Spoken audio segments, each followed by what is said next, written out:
How do you're right, RC, about the injury prone part. I still don't agree with the top 10. But I'll say this. If you're an NFL team, you have to consider that. You cannot just look at blind eye and say, I know this guy's was injured often, but I'm just going to look at blind eye and I'm just going to continue to pay this guy.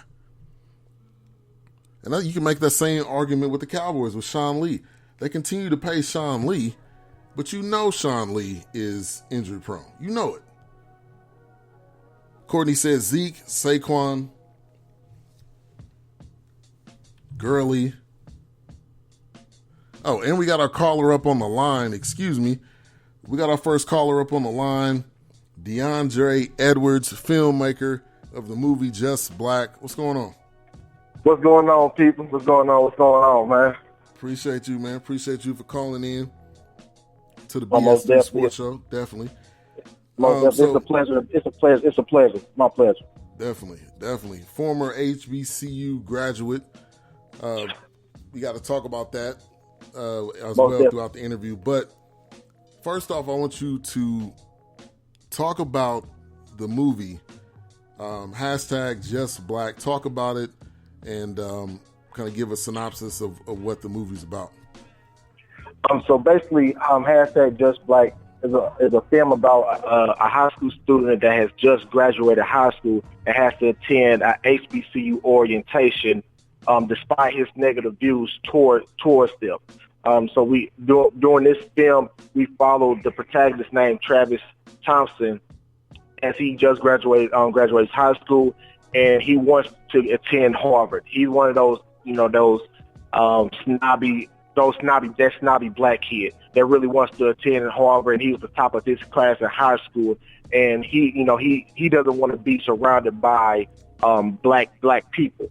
Since his parents came up from HBCUs, and he doesn't want to follow in their footsteps because they only put him in, the suburban school. So all he knows is a white crowd. So we'll follow him to see how uncomfortable he is going through the orientation. And at the end of the film, you'll see what choice he makes at the end of the film.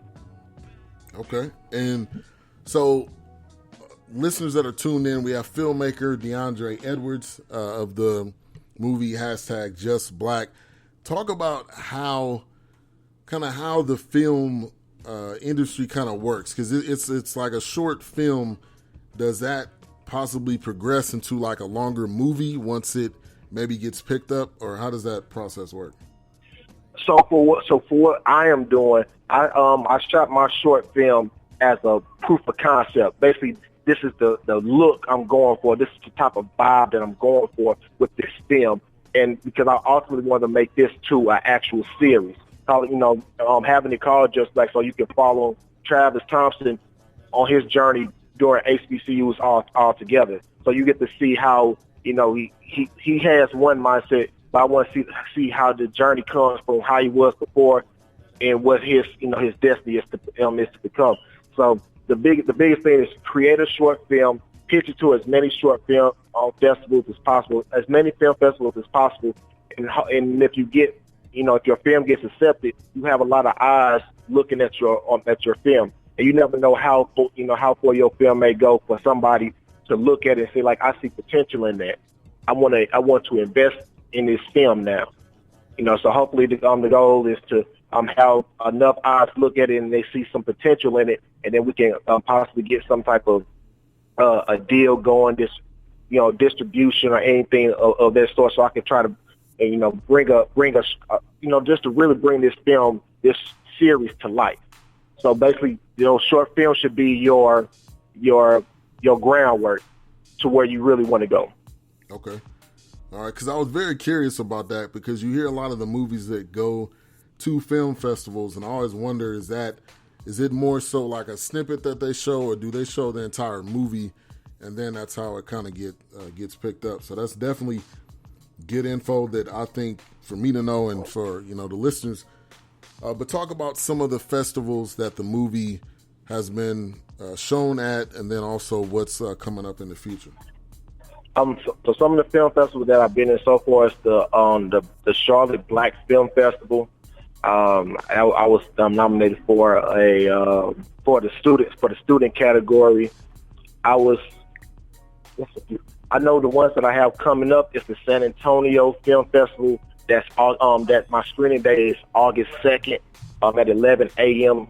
In the morning. So I'll be traveling down to Texas next week for that.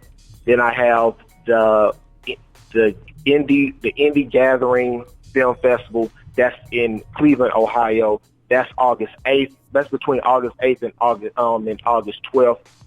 And I plan on attending that as well. And then I've just got a message a few days ago that's going to be in Atlanta. And it's the first year they're ever running it. And it's like a pitch type of film festival. So I have the opportunity to show my film and pitch the series in front of executives like HBO, BT, Netflix, and some other cool media outlets. Man, that's amazing. Because I mean, HBO and BET, you think about Insecure, you think about a lot of these shows that are coming on these networks. That would be great because you got a lot of HBCU graduates, you got a lot of people that have roots in HBCUs, and if they could see a movie like this, that could really take off. And some of these guys or ladies, could be in high profile positions that could really, help you out. So that's a good look, man. Most definitely. Issa Rae is one of my inspirations. Issa Rae is one of my inspirations. Just on how she got started with her stuff. She had the Awkward Black Girl YouTube series, and it started to get so much traction that she got somebody to reach out to her. And now we're looking at Insecure, and it all started from a YouTube, a YouTube channel, and just constantly putting content out there. So if I can get anything like that, or like Ryan Coogler, when he first got into filmmaking, all he did was submit his stuff to a few film festivals, and somebody in the department brought in a executive from I forgot his name, but she brought an executive in. She talked to him, and then she got an interview with him and this other high profile guy, and that's how we end up being able to see Fruitvale Station. So you never know how far that the ripples may go down the road, down the pond. Definitely, and man, you think about Fruitvale, you think about Creed. I don't know if he's going to be doing Black Panther 2, which Marvel's already. Okay, good.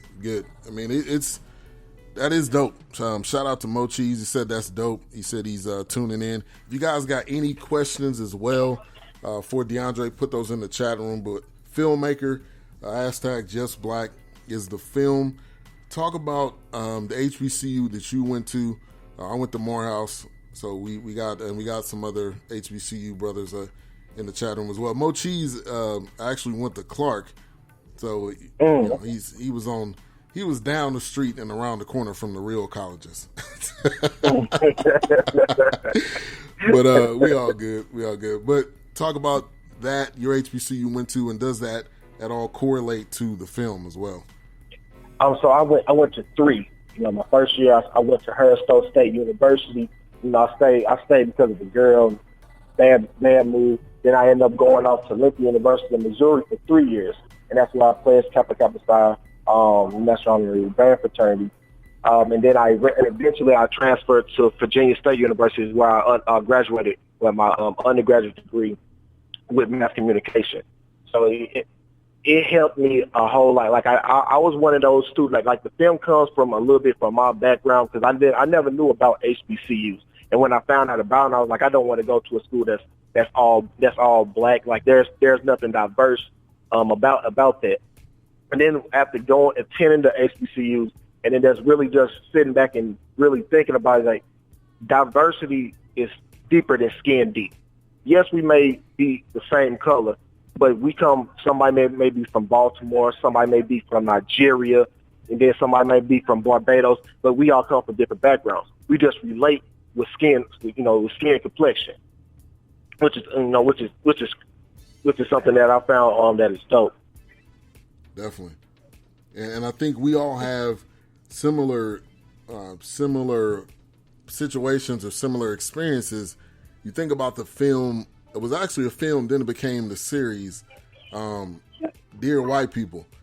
Man, That is a great concept, and I think the series. I didn't see the movie, but I've watched season 1 and 2. It really helps you look in the mirror. If you're white or black, it really helps you look in the mirror. Like, am I that person? Do I think about things in that way? And it really kind of sheds light on college life too. Mm-hmm. Yeah, almost definitely. And that was a great reference them that I had for just black. And, and you see everybody from that show is like they same skin complexion, but they all have different mindsets. They grew up from different areas. They grew from different facets, from their backgrounds. I believe the lead character, Logan, I know she's a whole lot different than, the people that she's around, but she wants to tap into that side of, the black culture because she wasn't around it all her life. Right. True. We do have a question from my man Courtney Hart, and he says, what do you look for in a script? I like to put something that's, I think, uniqueness.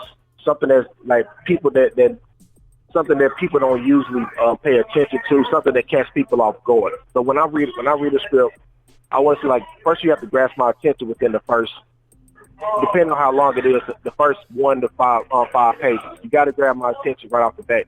And like I said, something that's very unique that people don't usually think about. A lot of people probably don't think about a kid that grew up from an all-white background and he goes to an HBCU and he doesn't want to be around it, but he just has to go due to his circumstance. So something that's just very unique that grasp my attention within the first 5 pages. That's all it really takes for me to really indulge and to see what else is underneath this whole script. Definitely, and that's almost like in a lot of different areas. Even when you go for a job, I mean, they want to see what's those first couple sentences. They want to see who are you, and they want you to jump off the page so that they can see what you bring to the table. And I think that's kind of correlates to what you're saying. You want to have something that that'll make a difference. That's an impact. It's something that you can see with the first couple pages that it'll bring people in. And this is a great point, man. And we've different posts that I make, especially on the BS3 Sports page. I see you commenting. I know with the Just Black film, so I definitely wanted to reach out to get you on and to kind of pick the brain of the filmmaker, because a lot of people, we know the actors. We know a lot of the actors. We know some filmmakers. We know some directors, some writers, but those people a lot of times don't get that main front attention. And I want to get to know you now before you be in Hollywood on the red carpet taking photos with with your wife and all that. So, but I think it's great what you're doing. I wanted to also kind of talk about sports. You're on a sports show. What are your sports teams? What sports do you follow closely? Especially with NFL coming up, I'm sure you got to be an NFL fan. I do a little bit of I pay attention a little bit to the NFL. I'm more so of an NBA guy, but when we talk to sports, I roll with our former team, the St. Louis Rams.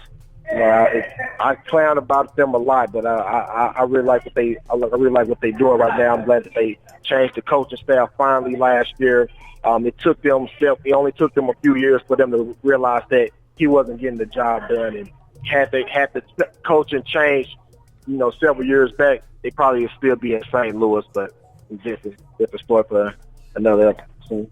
Definitely. And then NBA wise, what's your team?